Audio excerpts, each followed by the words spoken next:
Maryland versus Indiana predictions.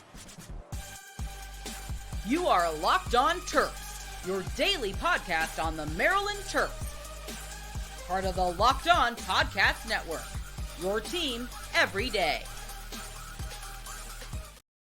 What's up, everyone? I'm Tre Moore, host of Locked On Terps, part of the Locked On Podcast Network, your team every day. And thank you for making us part of your day. And the Terps have a game against Indiana at 3:30, and I think the Terps can take advantage of Indiana in different ways. Indiana's 2-2 on the season right now. They definitely had an up and down year, but the Terps are obviously 4-0, and we have a chance to get to 5-0 for the first time since 2001, and I think we're going to do it, and I think there's a bunch of different ways on Indiana's team that we can absolutely take advantage of, starting with their young quarterback. Tayven Jackson is only a redshirt freshman. People came into the year, they weren't sure if he was going to be the starter. He wasn't the starter in Indiana's first game against Ohio State, but now it's Tayven Jackson's show to work with.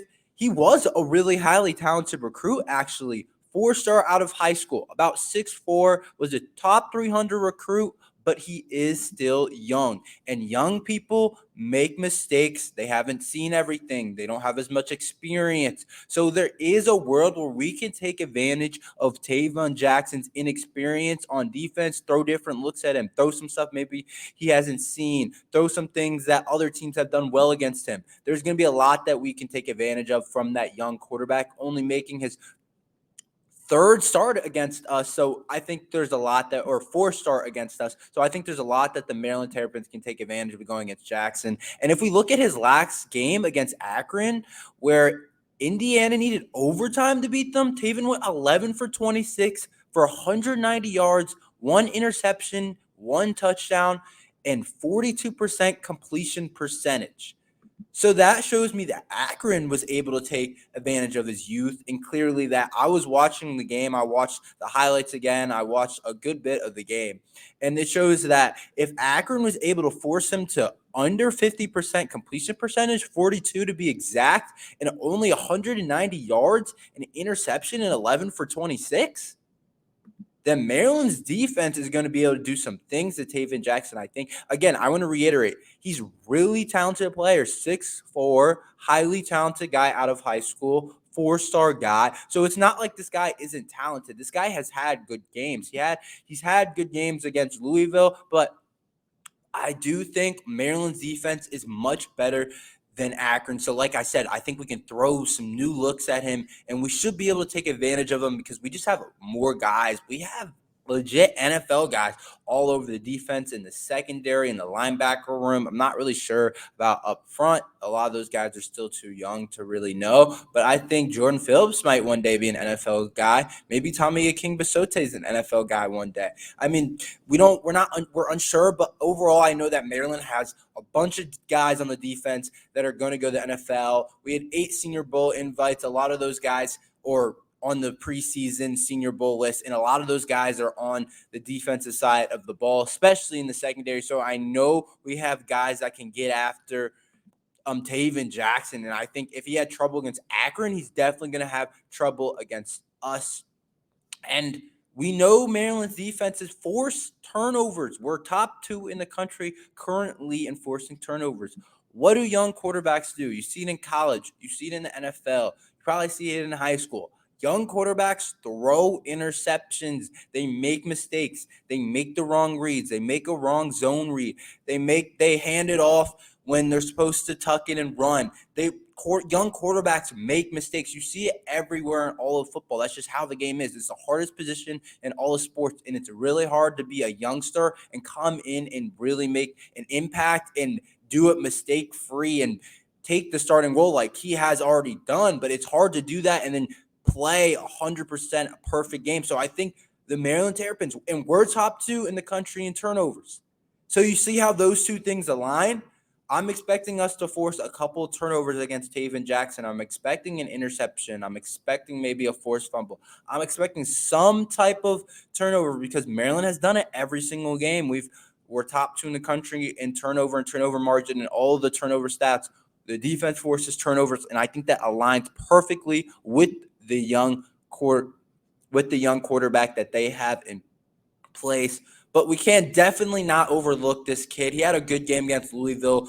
What I was saying, he went 24-34 for 300 yards, 1 touchdown, and 1 interception with a 70% completion percentage. So he's a talented player. We can absolutely not overlook him, but I do think we can take advantage of his youth. Offensive line for Indiana. I think there is a way for us to take advantage of their offensive line. I know our defensive line isn't the strength. I thought they played pretty well so far throughout the season, but I think we can take advantage of their offensive line. They gave up 3 sacks against Akron, which might not sound like an insane amount, but it is a good amount of sacks to have. But I was reading articles about the Akron game, and apparently the Akron's defensive line was forcing a lot of pressure to get to Tayven Jackson. That's part of the reason why he didn't play particularly well. So if we're able to get pressure on a young quarterback, that's a whole new level of an advantage that we can take advantage of against Indiana. But overall, I do think we can take advantage of their offensive line. I think there's some weak spots, and I think there's a place for our defensive players to really exploit that on the defensive line. So look out for that. And then Indiana's run game. It's not anything special. It's not very good.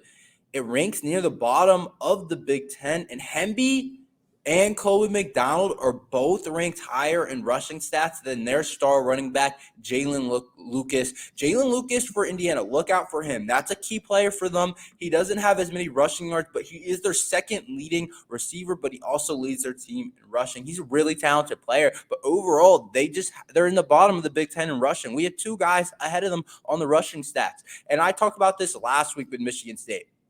Michigan State had trouble running the ball coming into the game against Maryland, and they didn't do a horrible job, but they didn't do a great job of running the ball against us. They did a pretty good job, but it wasn't anything crazy.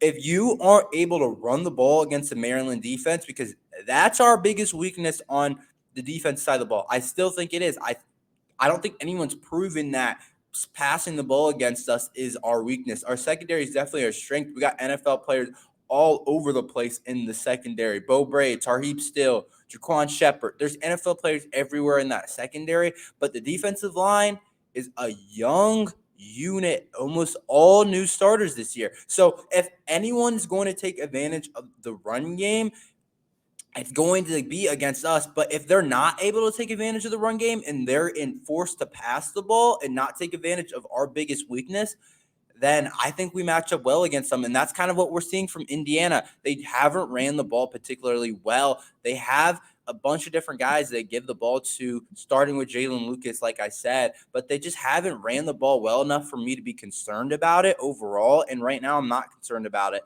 So I don't think they can take advantage of that. And that allows us to take advantage of them not being able to run the ball particularly well. And also our defensive line has done a good job of stopping the run so far.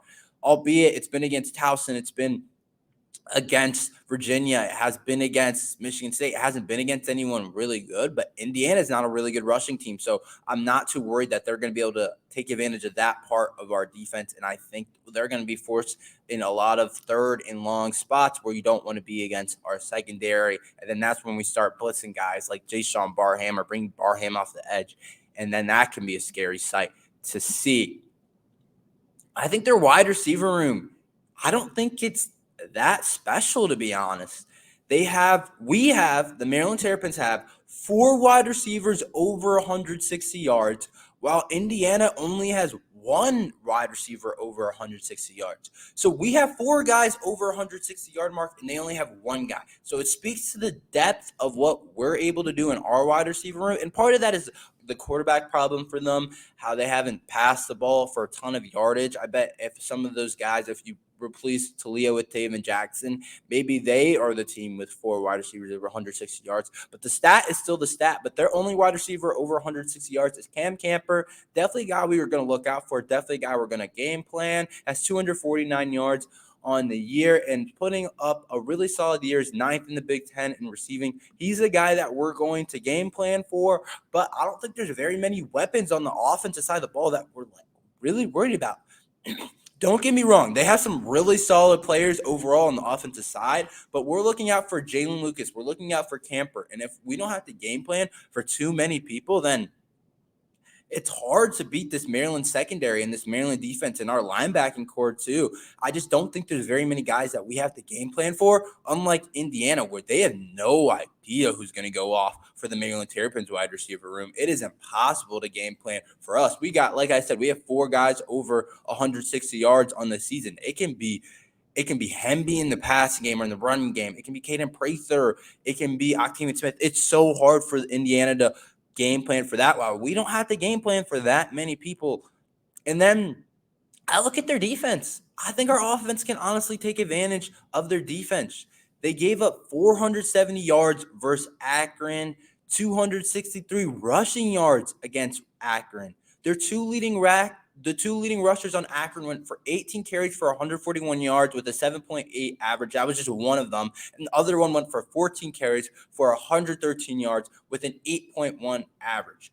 Another week for the Maryland Terrapins to be able to get the run game back on tracks. So I'm hoping that it's improved from the Michigan State game, because we know what happened in the Michigan State game. It was awful. So Maryland Terrapins have another chance to fix that, and that's another advantage that we have against Indiana, is they haven't shown the ability to stop the run. And I promise our run game's better than Akron. We have NFL backs, and Roman Hemby, Colby McDonald's top 10 in average rush per carry. So I expect us to be able to take advantage of the run game this game. And if I'm already scared about our run game right now and our offensive line being able to create holes, and Hemby was a little bit banged up last game, I'm not too concerned about Hemby, but I'm still concerned about the run game overall. And if we can't run the ball against Indiana, then we have a problem. But it's still something we should be able to take advantage of from the offensive side of the ball. Will the Terps cover the spread? I'll tell you about that after this ad from FanDuel. Snap into action this NFL season with FanDuel, America's #1 sportsbook. Right now, bet customers to get $200 in bonus bets guaranteed when you place $5 bets. That's $200 in bonus bets, win or lose. If you've been thinking about joining FanDuel, there's no better time to get in on the action. The app is so easy to use, and there's a wide range of betting options, including spreads, player props, over-unders, and more. So visit FanDuel.com/lockedon and kick off the NFL season. FanDuel, the official partner of the NFL. Visit FanDuel.com, include money lines, props, etc. around your team.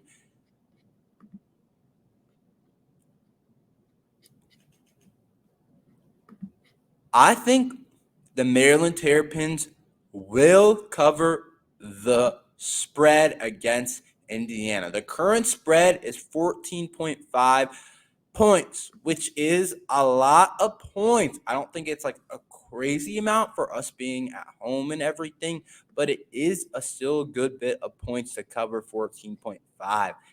Number one thing I think why is because we're home. We're in the shell. We're in our home spot. That always gives you more points at home, and I think it allows us to play a little bit better. Instead of traveling over to Michigan State, where we did play well in our first Big Ten test, we get to stay home all week. We don't have to travel, and we get Indiana here at our place, which I think plays to our advantage. But Maryland has covered the spread basically all year. We covered versus Michigan State, which the line was at 7.5 on the road, which I thought was kind of high. I predicted Michigan State was going to cover the spread, which I was wrong about. I was wrong about Michigan State covering the spread. I thought going on the road in our first Big Ten game in East Lansing, and we hadn't won there since like 1950. I thought Michigan State, it was going to be hard to cover the spread. I thought we were going to win, but I thought they were going to cover the 7.5 spread, but they didn't. So we covered the spread against Michigan State. We've covered the spread against Virginia, which was at 15, which was also a big number, which was at home. And we haven't played a complete game yet, and we're covering the spread against those teams.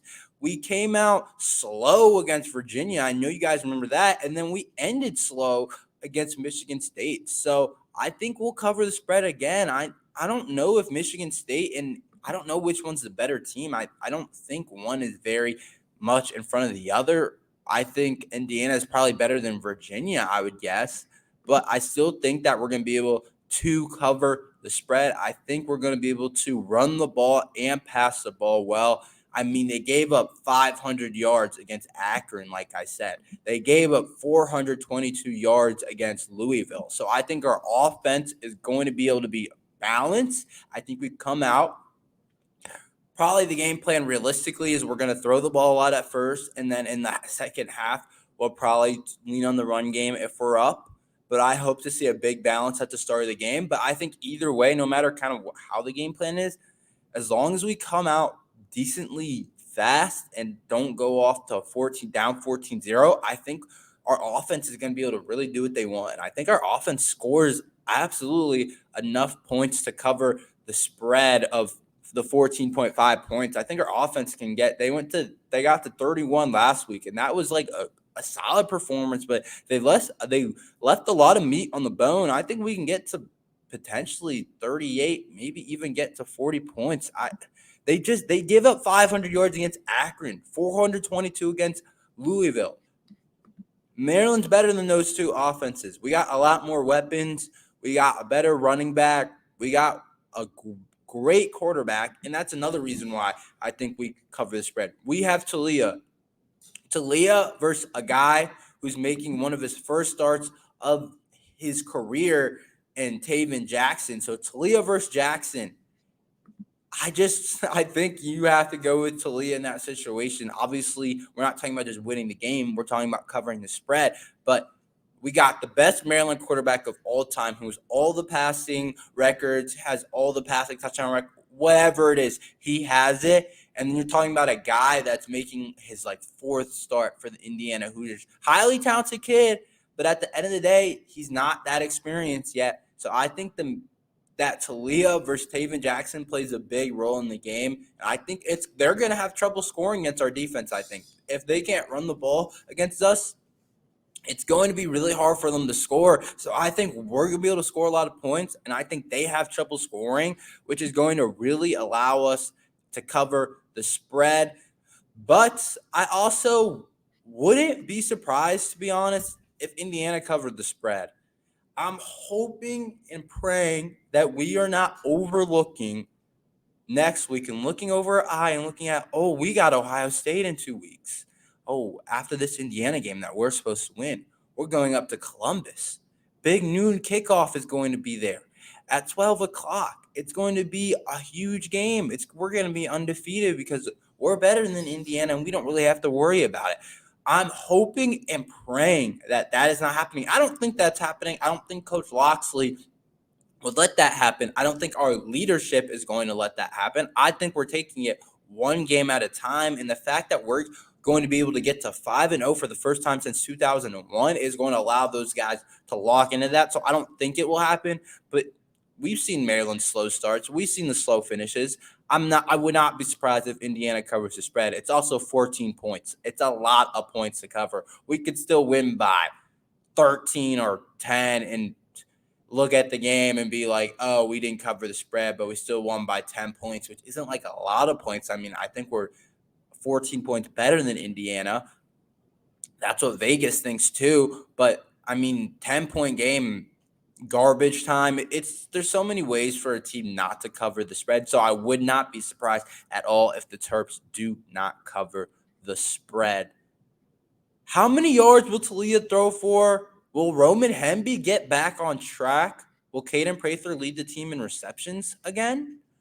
I'll tell you about it, and we'll get into some overs and under after this ad from Nutrafol and your Locked On community. College football season is here, and this season, Locked On is kicking up your coverage with Locked On College Football Kickoff Live. Each Friday, Locked On will go live from 11 a.m. to 1 p.m. Eastern on every Locked On College YouTube channel. College Football Kickoff Live will cover playoff implications, the conference rivalry games, and go in depth like only Locked On can, including insight and analysis from our stable of Locked On College hosts covering their team every day. Find Locked On College Football Kickoff Live every Friday from 11 a.m. to 1 p.m. Eastern on any Locked On College YouTube channel. You won't want to miss it.